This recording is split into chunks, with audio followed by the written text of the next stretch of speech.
Olá pessoas, tudo bem com vocês? Tenho certeza que sim. Linda vida a todos. Hoje nós estamos aqui para fazermos uma palestra, para conversarmos sobre uma temática dentro do serviço social e o nosso tema será trabalho e sociedade, prática e teoria inseparáveis.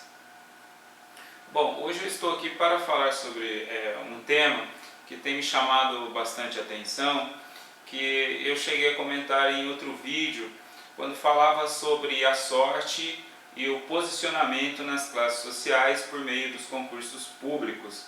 Depois eu vou deixar o link aí à disposição de vocês, quem quiser estar acessando a matéria da qual eu havia me embasado para estar fazendo este comentário.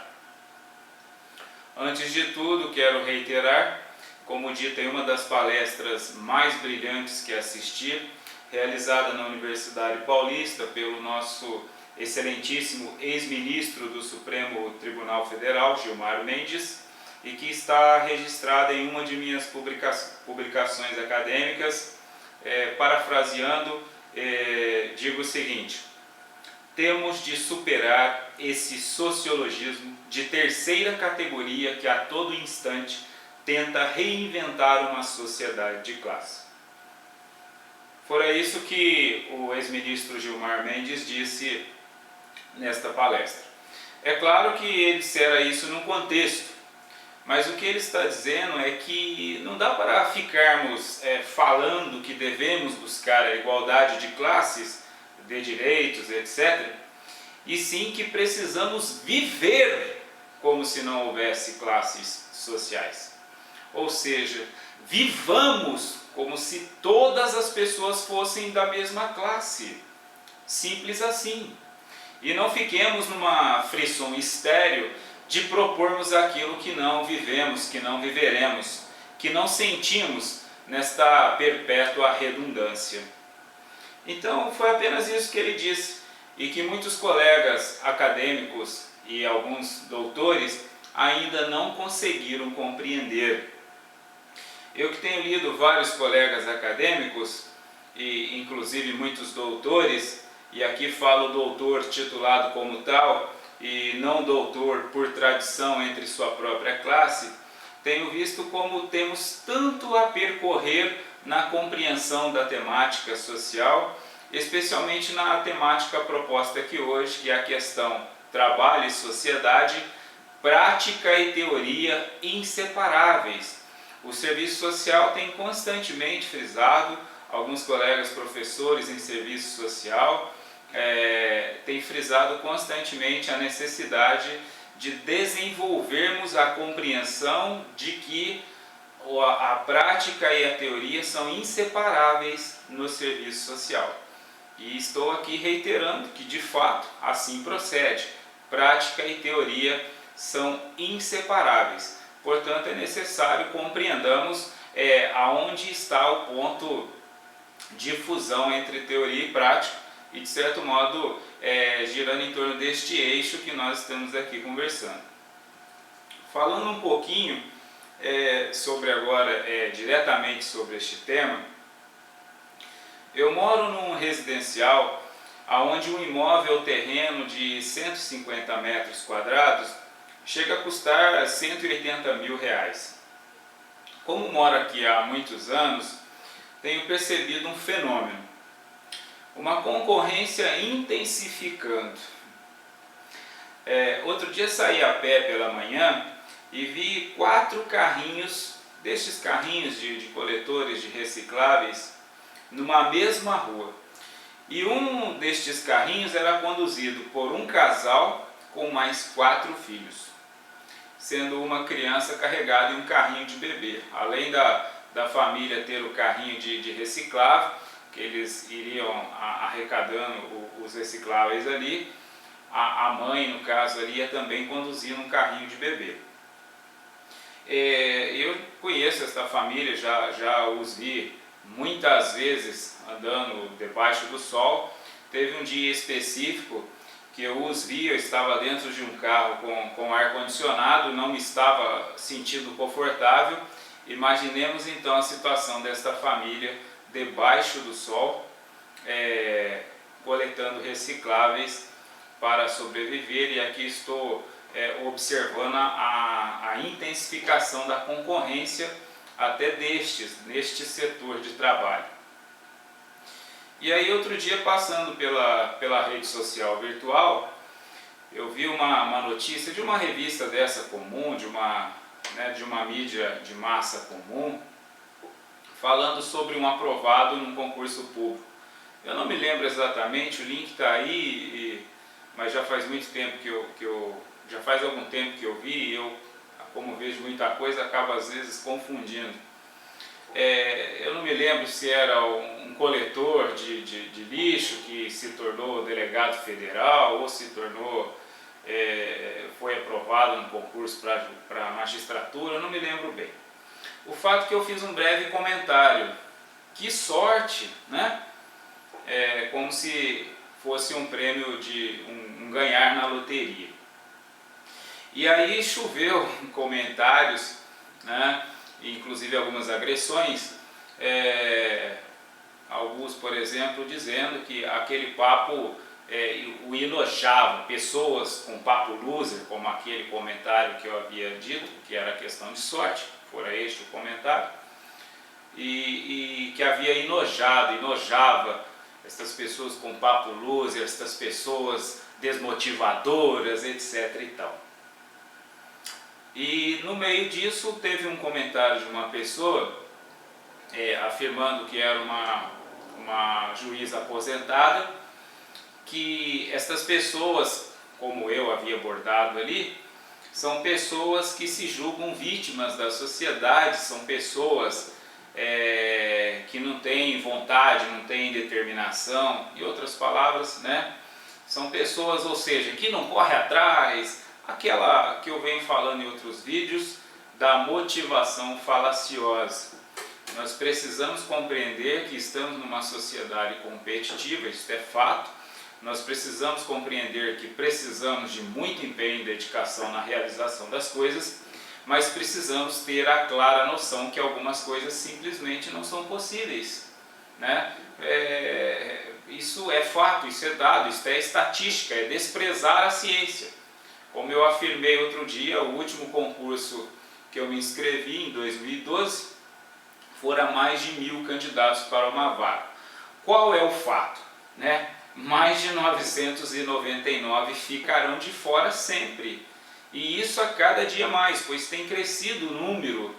E a proposta aqui não é nos tornarmos seres que desprezamos uns aos outros, como se o objetivo único da existência, da minha existência no universo, for aprovar e que se dane os outros 999, né? Falando sobre este prisma, ou seja, embora eu sempre tenha dito que o nosso papel é falar de modo mais individualizado, aqui eu estou apenas relatando como foi uma situação discorrendo numa sociedade, num contexto social. E aí esta juíza, ela falou, chegou a comentar, né, que era papo de pessoas desmotivadas, sem vontade, sem determinação, e que ela própria havia estudado bacharelado em Direito depois de casada, já possuindo 3 filhos, e fora aprovada na magistratura depois de todo este período, né? Mas o que é interessante é que a primeira coisa que nós observamos é que esta juíza aposentada, como ela alegou, como ela afirmou, ela é nascida, formada, aprovada num concurso no século passado, né? É uma outra realidade, pois nós estamos na era da informação. Nós estamos na era onde autores, atualmente, têm falado inclusive de uma nova classe de pobreza, né? Ou seja, um novo pobre, o pobre informado, né? Hoje nós temos pessoas com títulos acadêmicos simplesmente tendo dificuldade de realizar as manutenções básicas de sobrevivência, né? Ou seja, nós estamos hoje diante de uma outra realidade que é bem diferente da realidade do século passado. Eu, por exemplo, tenho uma tia que foi aprovada num concurso público no Tribunal de Justiça, E na época eu me recordo que era uma questão de 3 candidatos por vaga, né, como oficial de justiça, mas era uma situação, né? Naquela época havia competitividade, mas hoje a competitividade é muito diferente, né? Eu tenho na minha página, na HC Consultoria, uma página profissional, lá eu tenho algumas notas onde eu coloco algumas figuras especulares, as quais eu me baseio para formar estes conceitos, desenvolver e aprimorar estes conceitos. E uma destas figuras é o doutor médico psiquiatra Flávio Gicovati. O Dr. Flávio Gicovati conta em uma de suas palestras que ele é médico formado pela USP, pela mais conceituada universidade, uma das mais conceituadas universidades do mundo, inclusive uma das mais conceituadas de nosso país. Ele é formado na década de 60, se eu não me engano, e ele conta que a inscrição dele no Conselho de Medicina é uma inscrição 12 mil e alguma coisa, e que na época o Estado precisava de 20 mil médicos, né? Ou seja, tinha menos médicos do que a demanda da sociedade. E que ele, quando for aprovado na USP, que já era concorrida naquela época, mas ele conta que era algo em torno de 3 a 4 candidatos por vaga, né? Hoje, alguns cursos da USP chega a 300 candidatos por vaga. Eu não me lembro exatamente, eu não sei quanto está a concorrência da medicina hoje, mas eu me recordo que uma das vezes que eu olhei, alguns anos atrás, nós estávamos em torno de 135 candidatos por vaga. E o que o Dr. Flávio Gicovati fala nesta palestra é que hoje, né, na época que ele falou isso tem alguns anos, mas não muito tempo, talvez tenha aí uns 10 anos, ele disse que hoje nós estávamos numa inscrição, eu não me lembro se era 60 ou 70 mil no Conselho de Medicina, e que a demanda do Estado, da sociedade, ainda era os 20 mil médicos, né? Ou seja, se na época dele era 2, 3 candidatos por vaga para uma aprovação numa universidade, e que a aprovação no concurso público era praticamente automática, né? Porque se o Estado tinha mais vagas do que médicos disponíveis, não existia concurso, era praticamente uma contratação direta, né? E isso até hoje ainda acontece em alguns municípios, né? Abre-se vagas para médicos e os médicos simplesmente às vezes não se inscrevem. Recentemente, no município próprio próximo aqui da cidade, eu observei um concurso público que abriu vaga para médico, apenas um médico se inscreveu, mas ele não fora concorrer à prova, né, no dia programado para a realização. Então nós temos situações e contextos dos quais são muito distintos de século passado, né? Dos séculos passados e do século passado. Por isso eu tenho reiterado a nossa postura diante do terceiro milênio, na era da informação. Eu, com especialização em TI, formado também na área, venho fazendo este paralelo para que possamos observar de modo mais aprofundado a temática a qual nós estamos em análise. Então, uma vez que nós estamos falando de trabalho e sociedade, nós não podemos nos prender a paradigmas dos quais hoje simplesmente não procedem mais.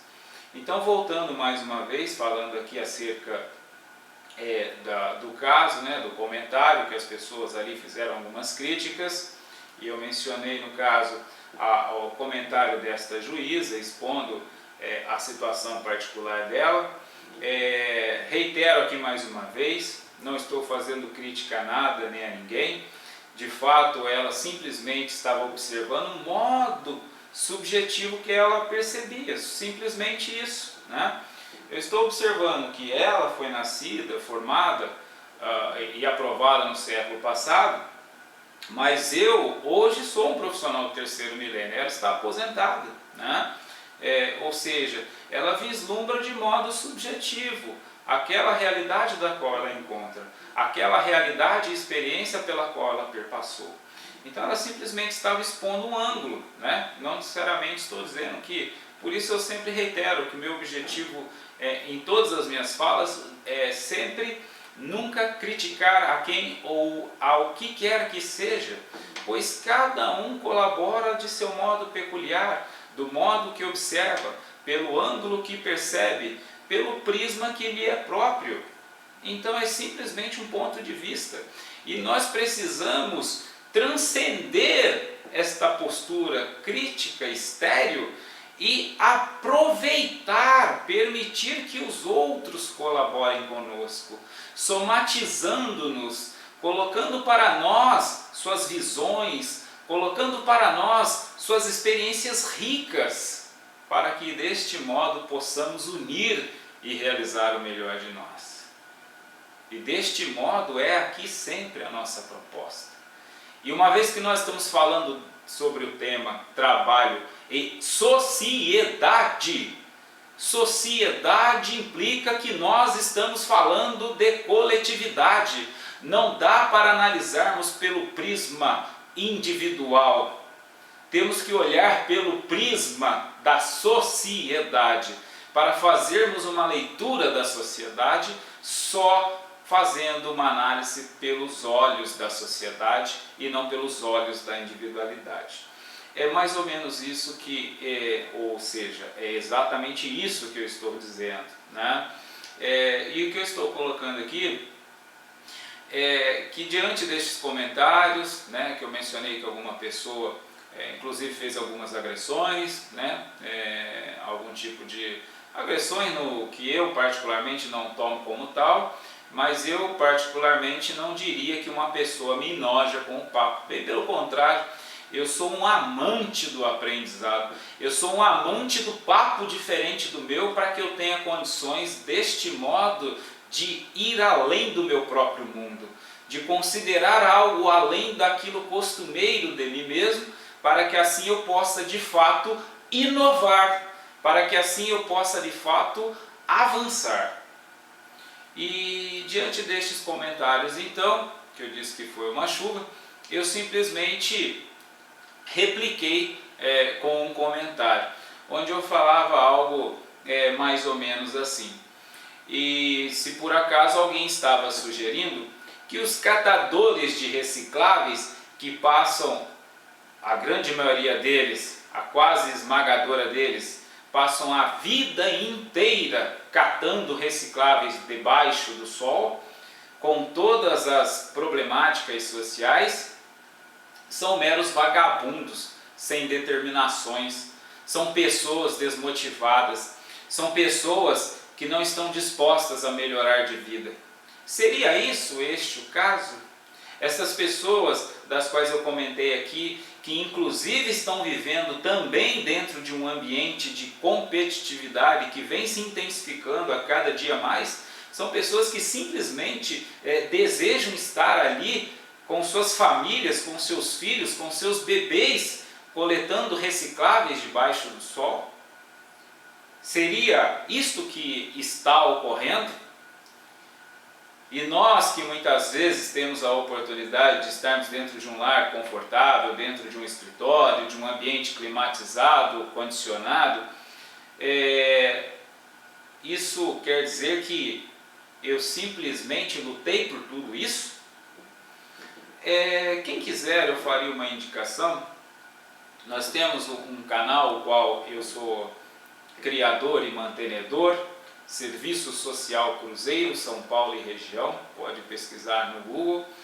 E lá eu faço algumas indicações de filmes, de documentários, e tem um filme em especial, que eu também esqueci o nome, são tantos os filmes que eu assisto e vejo, que eu acabo me confundindo, mas está lá no espaço. É um filme que relata uma família que vive no Havaí, e é uma família que herdou boa parte do Havaí, né? E são pessoas milionárias, e isso está perpassando por gerações, e as famílias continuam milionárias. E inclusive o protagonista do filme, ele é o administrador, é um advogado que cuida dos trusts daquele negócio da família, daqueles bens que geram fortunas, e eles estão discutindo sobre a possibilidade de venda para grandes corporações, enfim. Mas o que eu estou dizendo é que quando nós aprofundamos o nosso olhar, temos condições de perceber exatamente o que realmente é fruto de nossos esforços, o que realmente é fruto daquilo que me é devido. É claro que nós temos legislações sociais que regem o nosso momento agora. Mas uma vez que a nossa proposta é o avanço, a inovação, a expansão, o aspecto filosófico da sociedade precisa adentrar nosso espaço. A filosofia social deve fazer parte do nosso ambiente de análise para que tenhamos condições de fazer uma leitura menos equivocada, ou como eu prefiro dizer, um pouco mais acertada, um pouco mais próxima da realidade, porque na total realidade ainda não nos é possível, uma vez que, como psicanalistas renomados como Carl Gustav Jung nos diz que nós vivemos dentro de um ambiente inconsciente, sendo apenas uns mais, outros menos, sempre rumamos, desenvolvemos, aprimoramos o nosso inconsciente, ou seja, a consciência plena não nos é. Por isso eu opto sempre em falar por aproximarmos da realidade. Então, voltando um pouco aqui, eu disse que repliquei falando sobre os catadores, e se alguém às vezes tiver dúvida de onde eu me embaso, só para reiterar, eu desenvolvo uma atividade social, uma atividade voluntária há mais de 20 anos, e uma destas atividades é lidar com toda a sociedade, inclusive com catadores de recicláveis, que eu os conheço há muitos anos de perto. Então, eu vou contar uma breve história de uma catadora, eu irei chamar de D. Esta catadora é uma pessoa que ela tinha um fiel compromisso com aquele trabalho. E eu que a venho acompanhando ela há muitos anos, a história dela, a situação dela e membros da família dela, eu percebia que ela tinha um compromisso muito certeiro, muito comprometido com aquela função. Então todos os dias eu via ela passando naqueles horários, naqueles lugares, ela possuía os lugares certos, ela possuía os horários certos para trabalhar, de sol a sol. E esta catadora ainda possui uma deficiência física. E acompanhando o caso, ela teve, com o passar dos anos, ela teve uma filha, depois teve uma outra filha, e uma destas filhas acabou parando num lar no instituto, num lar de convivência de crianças que de algum modo tiveram ameaçados os seus direitos ou violados. E eu acompanhei inclusive esta criança, fiz um trabalho direto com esta criança, que com o passar dos anos cresceu, se tornou mãe, formou a própria família, enfim, não delongando muito, aprofundando muito na história, mas o que eu estou dizendo é que nós estamos diante de uma pessoa profissional comprometida, realizando um trabalho dentro da sociedade, mas ela sempre realizando diante dos limites que a sociedade estabelece para ela. Ela era comprometida, ela era fiel ao trabalho. O próprio Estado havia entendido que algumas coisas ela não estava realizando de modo, diríamos, devido. Eu me atinei aqui no tocante aos direitos da criança e do adolescente, mas ao mesmo tempo o Estado não oferecera maiores condições para que ela tivesse condições de oferecer e garantir os direitos de sua própria filha. Eu também conheci um outro catador, que aqui eu vou chamar de J. Este catador me impressionou pela determinação e empenho, pois ele era um pai de família, casado, possuía 8 filhos, pagava aluguel e coletava recicláveis das 6 até as 20 horas, de domingo a domingo. E eu observando aquela situação, acompanhando esta família, observei que ele tinha uma casa relativamente grande, relativamente confortável, considerando os padrões destes trabalhadores, e era uma pessoa completamente comprometida. A carga horária de trabalho dele era super intensa, a carga de trabalho dele era enorme. Ou seja, observe que eu estou dizendo que um catador de reciclável, ele muitas vezes está vivendo diante de um padrão do século XVIII. Ele está vivendo dentro de um ambiente de trabalho no século XXI, com os padrões do século XVIII. E agora eu quero falar um pouquinho sobre a catadora, que eu a chamarei de C, comentar um pouquinho sobre o quanto ela fora iludida por pessoas e por organismos ditos sociais. Que a condição dela era inferior. Esta catadora, a qual eu chamo de C, fora incutido nela a ideologia de que ela deveria elevar sua dignidade, elevando-se na classe social, como se eventualmente ela não pudesse ter dignidade sendo uma catadora de reciclável. O que, curiosamente, muitas das vezes ela tinha um faturamento superior a pessoas posicionadas, alocadas dentro dos parâmetros da legislação trabalhista. Mas o que me chamou a atenção é que no caso da catadora C, ela estava sofrendo psicologicamente, né? Porque eu falei sobre a catadora D, não sofria psicologicamente, falei sobre o catador J, que também não sofria, era um pai de família, era comprometido e tinha um carinho muito grande pelas crianças. As crianças não estavam diante de um quadro de vulnerabilidade. E agora estou falando da catadora C. A catadora C é uma catadora que tinha um volume financeiro relativamente alto para a categoria do trabalho. Ela tinha, diríamos assim, alguns pontos que ela coletava os recicláveis, tinha uma quantidade boa e tinha um faturamento diário relativamente alto para a categoria, né? Mas ela estava enfrentando uma dificuldade psicológica, porque ela estava se sentindo inferiorizada, porque algumas pessoas que se propuseram a auxiliá-la, se propuseram estabelecendo que ela era inferior, se propuseram estabelecendo que ela deveria se elevar na classificação social, ela deveria elevar a sua dignidade, então ela se sentia indigna. Mas a teoria e a prática não devem estar alinhadas?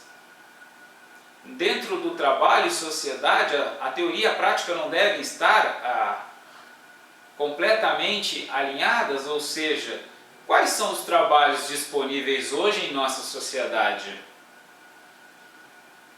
Então, no caso da catadora C, eu a atendi por algum tempo, fui conversando com ela, fui explicando algumas coisas para ela, que eventualmente ninguém havia explicado, nenhum órgão, nem público e nem não governamental, e com o passar do tempo ela foi compreendendo que aquele trabalho dela era importante, que ela não precisaria estar numa ânsia de se elevar na classificação social, porque o que a afligia não era o trabalho dela propriamente dito, era a ânsia de se elevar dentro de uma sociedade. Tanto que uma das afirmativas, uma das falas dela, era de que ninguém lhe dava uma oportunidade, ninguém lhe dava um trabalho, que muita gente admirava ela, falava que ela era guerreira, que ela era uma pessoa que eles admiravam, mas que ninguém dava um trabalho para ela. E eu aqui estou atinando pelo seguinte fato, como disse o meu amigo Geraldo Rufino num vídeo que ele gravou esta semana, nós não temos uma só situação. Ou seja, a catadora C, ela estava falando sobre alguém dar um trabalho, mas ela não é a única catadora de recicláveis que deveria ter um trabalho em melhores condições. Mas o que eu estou observando aqui é que, uma vez que a prática deve estar alinhada com a teoria, nós precisamos ter em mente a necessidade de dar suporte a todos os trabalhadores, independentemente do tipo de trabalho que eles realizam, do tipo de trabalho que eles desenvolvem. Oferecer suporte. E reiterando, parafraseando mais uma vez o nosso ex-ministro do Supremo Tribunal Federal, precisamos superar esse sociologismo de terceira categoria que a todo instante tenta reinventar uma sociedade de classe e tenta reinventar com postura. Não estou falando de teorias, não estou falando de posicionamentos, de posturas. E então eu acabei trabalhando com a ideia, com o ideário de que a catadora C, ela estava cumprindo um trabalho nobre, como todo trabalho é nobre, desde que realizado honestamente. Que eu também a admirava pela nobreza do trabalho, simplesmente porque todo trabalho é nobre. Não porque ela era uma catadora, mas porque todo ser humano, reconhecendo o trabalho como algo essencial para a sua própria existência, nisto consiste a nobreza. Então, desde que realizado honestamente, qualquer trabalho é nobre. E era exatamente isso que eu apresentei para ela, para que ela própria incutisse nela mesma.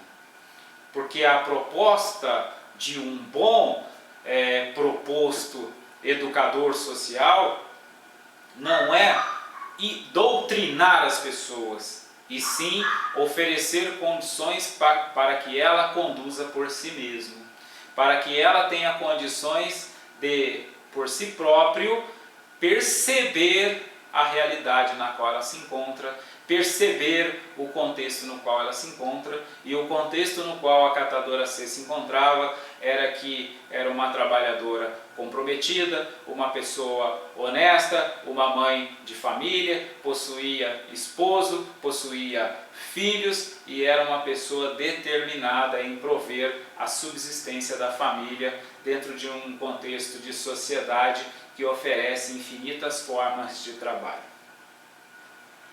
Então, eu sempre frisei para esta pessoa, para a catadora C, né, como o trabalho era nobre e que, acima de tudo, a compreensão deste ideário era o que nos promovia a felicidade.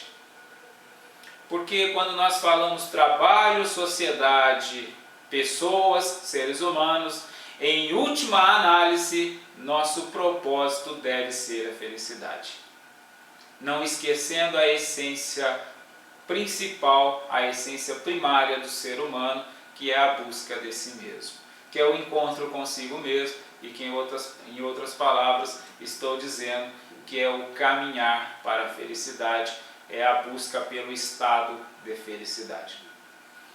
Então, fiz também, né, passei para ela também, colaborei com o desenvolvimento da ideia, que a prova de tudo que eu falava era que pessoas bem alocadas na sociedade simplesmente estão suicidando, simplesmente estão depressivas, simplesmente estão desencorajadas. E ela, uma catadora, persistentemente seguindo, embora com muitas dificuldades, talvez durante um tempo ela não conseguira estar mais alegre no trabalho, porque nós tínhamos uma sociedade, muitas pessoas, muitos organismos dizendo que o trabalho dela não era nobre.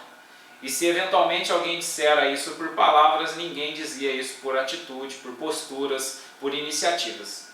E ali então estava eu diante dela apresentando de modo concreto a nobreza do trabalho e provando para ela que são os dados quem provava aquilo que eu estava dizendo. Tanto que nós temos pessoas em de todas as classes sociais, se assim a mídia nos mostra, simplesmente deprimidas, depressivas e algumas suicidando, exatamente porque a felicidade não consiste de fato em alguma classificação social dita por algum teórico, por algum sociologista. Mas o fato é que a felicidade está diante do ser na compreensão do mundo que está em torno de si próprio.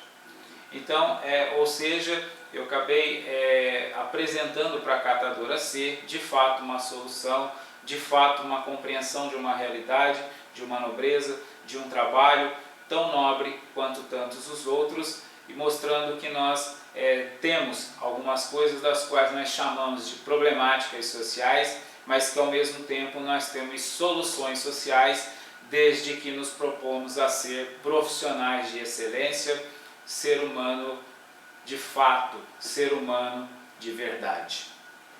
Bom, este era o nosso tema, trabalho e sociedade, teoria e prática completamente alinhadas, e aqui alguns poucos comentários acerca deste caso, para começarmos a trabalhar com a ampliação de um conceito de trabalho do terceiro milênio.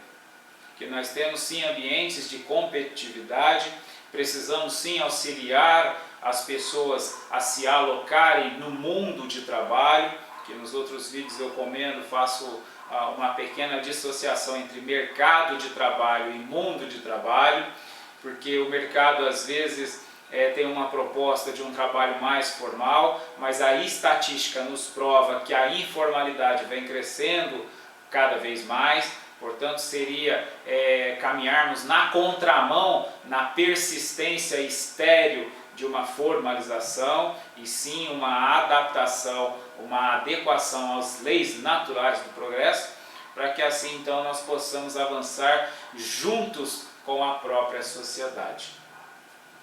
Mais uma vez, muito obrigado pela participação. Quem quiser fazer alguma pergunta, algum comentário, quiser fazer algum acréscimo, me encontro em completa disposição. Muito obrigado mais uma vez, tenham todos um excelente dia.